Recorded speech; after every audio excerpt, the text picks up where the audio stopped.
Vamos falar agora um pouco, pessoal, de um instrumento importante da macroeconomia, que é muito utilizado pelos governos, que é a política fiscal. Lá no slide 15, vocês vão ver a definição de política fiscal, que é a política de receitas e despesas do governo. Basicamente é isso, receitas e despesas. Envolve a definição da carga tributária, né, exercida sobre os agentes econômicos, se você vai ter mais impostos diretos ou mais impostos indiretos, bem como o gasto do governo, se o governo vai investir mais em gastos de capitais ou se vai ter mais despesas correntes. Uma política adequada, uma política fiscal adequada, a ideal é que seja neutralizar o endividamento, ou seja, manter o endividamento interno do governo sob controle. Como é que se dá isso? Geração de superávites primários. Então, vamos lá. Quando a economia está crescendo, vamos pegar um exemplo. Primeiro governo Lula, né? Nós pegamos o primeiro governo Lula, eles foram bastante consistentes em termos de política macroeconômica, porque a economia cresceu, eles se beneficiaram de uma série de ajustes que foi feito no governo anterior, no governo Fernando Henrique, e durante os 4 primeiros anos mantiveram um superávit primário relativamente elevado, chegando a 4,25% do PIB. Então, o que foi que eles fizeram? A economia crescia e o governo arrecadava mais, diminuía sua dívida pública interna, né, e, além disso, ainda realizava um superávit primário, ou seja, e mantinha a inflação sob controle. Então, foi uma política, não vamos dizer perfeita, mas uma política consistente, né, que provocou todo um crescimento mais sustentado ou mais elevado do PIB naquele período. O problema é que logo depois esse tipo de política começou a ser abandonado e hoje chegou no estágio que nós estamos. Você tem um orçamento que foi enviado ao Congresso, né, uma coisa ridícula, com um déficit de 30 bilhões de reais, você está tendo a inflação, então você abandonou a política de sustentabilidade, tá, do superávit primário, você abandonou o superávit primário. Isso é muito ruim, né? Você gera uma série de expectativas negativas sobre os agentes econômicos, principalmente sobre os investidores. A arrecadação de impostos afeta o nível de demanda, né? Por quê? Afeta a renda disponível. Se aumenta os impostos, a tendência é que diminua o meu poder de compra da economia. Então, se falando em voltar a CPMF, isso vai ter um impacto muito grande, né, sobre a economia. Você vai afetar novamente, né, mais carga tributária sobre a sociedade.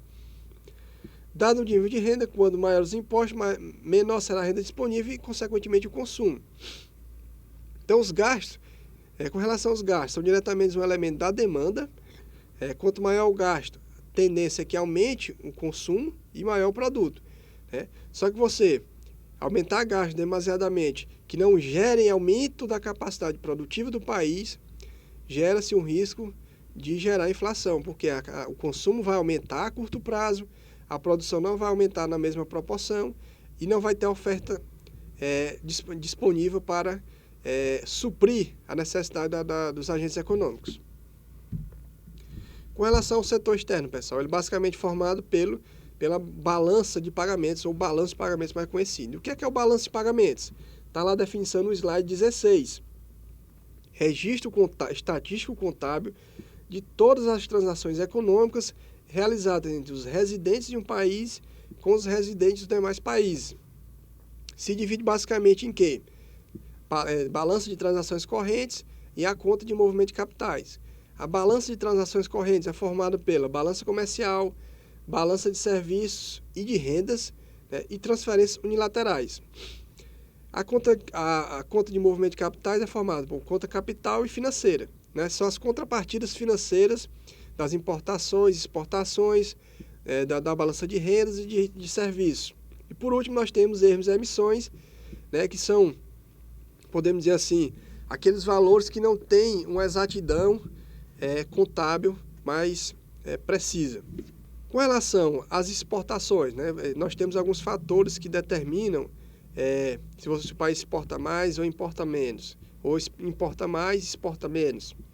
Com relação às exportações, nós temos lá, são influenciados por diversas variáveis, preços internacionais em dólares, preços internos em reais, taxa de câmbio. Vou citar um exemplo, desvalorizou a taxa de câmbio, a tendência é que a longo prazo, observem isso, a média a longo prazo, se aumente a quantidade de produtos exportados. Por que eu digo a média a longo prazo? Porque o comércio exterior ele é feito de contratos. Então, muitas vezes, a partir do momento que tem uma desvalorização brusca, como é o que acontece agora, você tem uma série de contratos que já estavam fechados a uma taxa de câmbio específica, né? Então, aqueles produtores que fecharam contratos a uma taxa de câmbio específica, né, no momento onde a taxa de câmbio era menor, vão ter alguma perda. Mas no momento da renegociação dos contratos, né, eles vão ganhar um pouco mais e os produtos brasileiros também vão ficar mais baratos lá fora. Então, a tendência é que aumente a quantidade exportada. A renda mundial, ou seja, se o mundo está crescendo, a tendência é que eles passem a importar mais dos nossos produtos.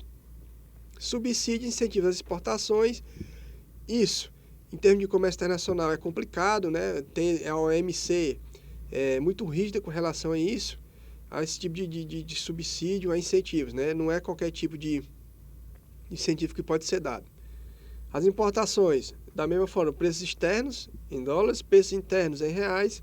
A taxa de câmbio também, se você valoriza a taxa de câmbio, a tendência é que no médio e longo prazo, e o governo não impor nenhum tipo de tarifa ou cota, você passe a importar mais produtos e aumente a concorrência, levando, né, a médio e longo prazo, diminuição do nível de preço. Renda do produto nacional, ou seja, se nossa renda está aumentando, a tendência é que nós possamos importar mais produtos. Tarifas e barreiras de importação, já falei, dificulta, né, a entrada de produtos e serviços, produtos comercializáveis. Vamos ver agora um pouco, né, de mercado financeiro e sistema financeiro. Aqui, basicamente, nós vamos ver as instituições financeiras, como é que funcionam, e suas atribuições, né, e como é que funciona, como é que é normatizado, né, o sistema financeiro brasileiro. O mercado financeiro, ele é essencial em qualquer economia desenvolvida. Por quê? É lá onde você vai ter os poupadores, ou seja, aquelas pessoas que estão desejosas de investir, e aquelas pessoas que querem investir, mas não têm dinheiro, né, que são os empreendedores. Então, se você tem um negócio, né, já consolidado e quer abrir seu capital, aonde você vai? No mercado financeiro, na Bolsa de Valores. Você vai ter uma série de regras a seguir, determinadas pela Bolsa de Valores, no caso do Brasil, a Bovespa, e lá você vai abrir seu capital, né? Se seu mercado tiver um futuro promissor, a tendência é que você consiga, né, angariar grande quantidade de recursos. Então, lá no slide 17 tem um conceito de mercado financeiro. O mercado financeiro é um mercado onde os recursos excedentes da economia, poupança, no caso, são direcionados para o financiamento de empresas e novos projetos. No mercado financeiro tradicional, o dinheiro depositado em bancos é utilizado pelas instituições financeiras para financiar alguns setores da economia. Aí você coloca, tem corretoras, né? Tem sociedades de imobiliárias também que participam do mercado financeiro. Bem, pessoal, como eu venho falando, no mercado financeiro, né, você tem os poupadores e os investidores. Mas para isso funcionar, tem que ter toda uma normatização, que é que a gente chama de sistema financeiro nacional. O sistema financeiro é composto por 3 órgãos normativos, no caso do Brasil, 4 entidades supervisoras e um conjunto de operadores. Então vamos lá. Você tem lá subsistema normativo, no slide 19, responsável pelo funcionamento do mercado financeiro e suas instituições, ou seja, lá esses órgãos eles vão regulamentar todo o sistema financeiro nacional. Com relação às entidades supervisoras, você tem o Conselho Monetário, né? Aliás, Banco Central, Comissão de Valores Imobiliários. O principal órgão normatizador do Conselho do Sistema Financeiro Nacional Brasileiro é o Conselho Monetário Nacional. Você tem Banco Central, tem a CVM, que é a Bolsa de Valores, e algumas instituições especiais. O Conselho Monetário Nacional, basicamente, ele é composto pelo Ministro da Fazenda, Planejamento, Ministro da Fazenda, Ministro do Planejamento e o Presidente do Banco Central, que são os principais órgãos, né, podemos dizer assim, da economia, para regulamentar. Basicamente, controla o volume do meio de pagamento, o valor interno da moeda, regulariza o valor externo da moeda, orienta a aplicação de recursos, zela pela solvência, né, liquidez das instituições financeiras, coordena políticas monetárias, fiscal, dívida pública, estabelece limites para a remuneração de serviços bancários, determina as taxas do compulsório, redesconto de liquidez, estabelece normas pelo Banco Central e regulamenta e fiscaliza o funcionamento das instituições financeiras, ou seja, o Conselho Monetário Nacional é como se fosse o órgão máximo do sistema financeiro nacional. Aí depois nós temos o Banco Central, que é o órgão executivo, é o banco de todos os bancos, ou seja, é o emprestador de última instância da economia. Ele mexe com a taxa, gerencia os depósitos compulsórios, redesconde liquidez, é o gestor do sistema financeiro nacional, ou seja, todas as normas relacionadas ao sistema financeiro nacional, portarias, instruções normativas, são através do Banco Central. É o executor da política monetária, ou seja, controla a taxa de juros, a emissão de moeda. Entendam, ele é responsável por emitir moeda. O Conselho Monetário Nacional regulamenta a emissão de moedas. É diferente, são funções diferentes. É o banco emissor, né? Ele emite o meio circulante, como já falei, financia o Tesouro. Hoje isso já não é mais permitido, mas ele financiava a administração da dívida pública interna e externa do país e é o representante do Brasil junto às instituições financeiras internacionais. Então, quando tem algum problema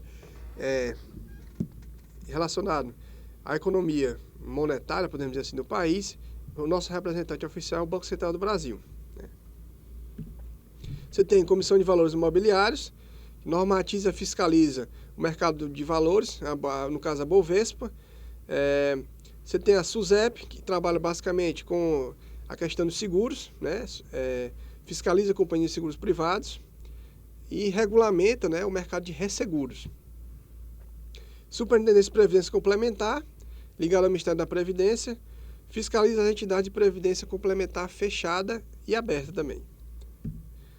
A estrutura, né, do sistema financeiro, ou seja, nacional, ela se divide lá entre os órgãos normativos, aí você tem algumas instituições que são de intermediação financeira. Principais intermediadores financeiros no Brasil, Banco do Brasil, que é o agente oficial do governo, podemos dizer assim, principal banco do governo, administra a Câmara de Compensação de Cheques, efetua pagamentos. É lá no Banco do Brasil que tem efetuado, né, os pagamentos de toda a administração pública federal é feito através do Banco do Brasil. Então, se o Instituto Federal do Piauí vai fazer algum pagamento a alguma empresa, é feito através do Banco do Brasil, a famosa conta única. É financiador do crédito rural, né? Pratica política de preço mínimo em relação a produtos agrícolas, compra e venda também de moeda estrangeira, regulamentada pelo Banco Central, e ele arrecada, né, a função de arrecadação também de tributos federais. Nesse caso, ele não é só ele, os bancos privados também têm esse papel de arrecadar tributos federais e estaduais. O BNDES, ele tem um papel principal de estimular o desenvolvimento econômico e social do país. A gente viu aí recentemente que o BNDES vinha tendo um papel essencial no financiamento de algumas empresas, né? Grandes empresas, basicamente, no intuito de tentar forçar ou criar uma internacionalização de empresas brasileiras. Atenuar desequilíbrios regionais, né? Criando novos polos de produção, um aspecto importante. Promover e diversificar as exportações, né? Para isso existem alguns programas, FINAME, FINAC. Temos a Caixa Econômica também, né? Que basicamente trabalha com habitação, questão saneamento básico, né? E é um banco de apoio à população de baixa renda.